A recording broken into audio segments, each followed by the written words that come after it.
And we are the Coalition Radio Network. We're still out here in what I lovingly refer to as the parish of Western Rhode Island, Chippendale. A wonderful evening, and as folks know, I cover both Republican and Democratic fundraisers. A group of folks have been willing to join me on camera today to talk about their campaign or about issues that matter to them.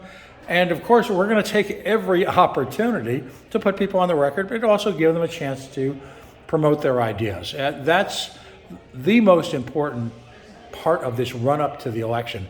I'm here with old friend Paul Pence.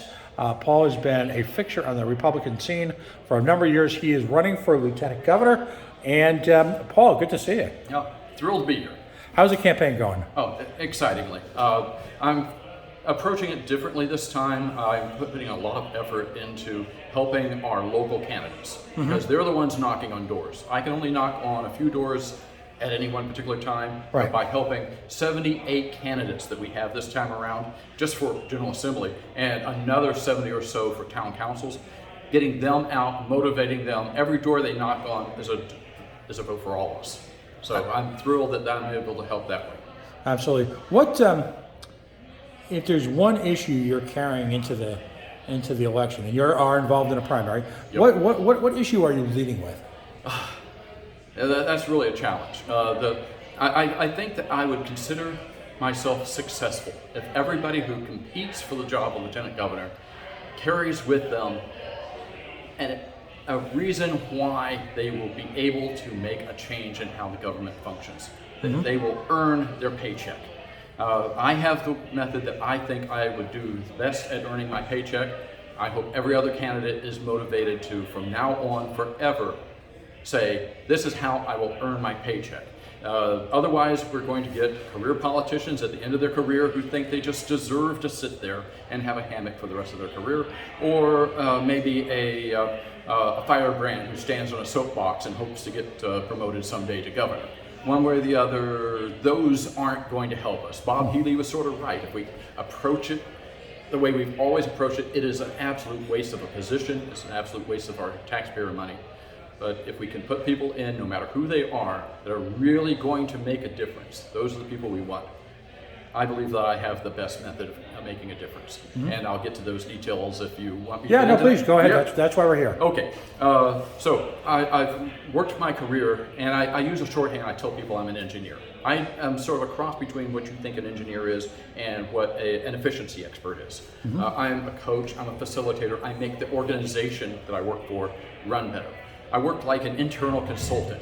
So I look around, I see a problem, I explain to them why it's a problem, I explain to them how we can fix it, and then I help them build the systems to make sure the problem is fixed. You look at the root cause, you eliminate the root cause. So outside of the immediate realm of control of the lieutenant governor is the registry. We all know how bad the registry is. We all have experiences with the registry. Imagine the skill set you would need to be able to go in there and fix the registry. That's a skill set that I want to bring first to the area of control of the lieutenant governor, and then after demonstrating success there, reach outward. So area of control lieutenant governor, small business advisory council, emergency management oversight committee. Lieutenant governor actually sits on or appoints people to 25 different committees.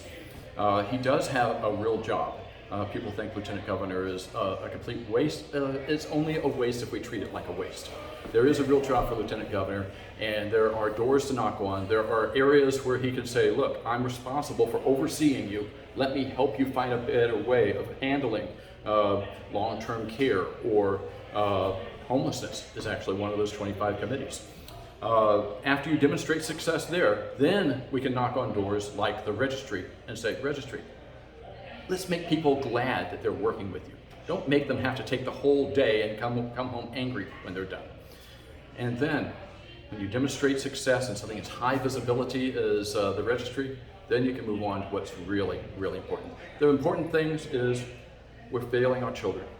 We're failing even the children that our government is directly responsible for, the ones that DCYF is caring for. We're failing our business climate. Rhode Island isn't just last place, or we celebrate 49th place. We aren't just the last place in business climate. We're also the worst government to do business with. We're unpleasant to do business with. People don't want to come here and open up a business, not just because of the taxes, not just because of the regulation, but because this is a horrible place to try to establish a business. Businesses can survive in war zones, but they can't survive inside a 30 by 70 mile block of land. We're going 5 steps farther that way will put you in a totally different situation with regulation and taxes and the ability to get employees. We have to change how we handle business. We have to change how we take care of our children and our families, and we have to make our spending and our tax base sustainable. We're spending $13.5 billion. That's billion with a B dollars this time around. That money's got to come from someplace. It's coming out of our pockets. Oh, well, part of it's coming from the feds, which means it's coming out of our pockets too, just coming out of a different hand dipping into our pockets. We've got to fix all these things, and it's a complex problem. There are a lot of moving parts, so you can't fix education without fixing our spending on education. You can't fix spending on education without fixing our taxes. It's a multivariable problem, and none of it's going to get changed unless we believe it can be changed. Right. Unless we believe that there are politicians who aren't going to make decisions based on what's good for them, but make decisions based on what's good for the people that they represent. We can't trust our politicians anymore. We never really could. Politicians will always do what's good for them. And unfortunately, once they get into office, what's good for them is getting reelected and using the power of the office to get reelected. So I've meandered a little bit. I've told you a lot of stuff, but that should give you a pretty good idea that I fix things. And Rhode Island is fixable, but it's only fixable if we care enough to put politicians in who are citizens. We should be a participatory democracy. Rhode Island, of all the states, should be run by us, by your neighbor and me and his neighbor. And all of us should be more active in what we do. We can't just give up control of our lives, and government is part of it. We can't give that up and expect it to run well without oversight. We've done that for 80 years. It hasn't worked. And we're in a situation now where we dream of moving out of state when we retire.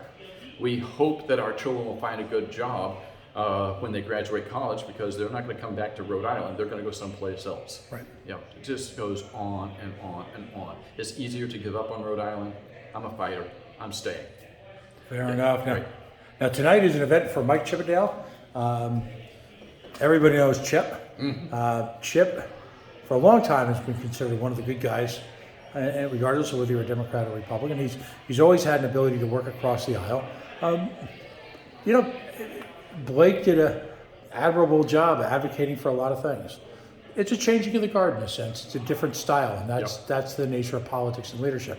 I think a lot of folks from both sides of the aisle had a great deal of admiration for Blake. But Chip is, it strikes me, well, let me ask you, what strengths do you think Mike Chippendale brings to leadership in the Rhode Island General Assembly? He's obviously a highly intelligent person.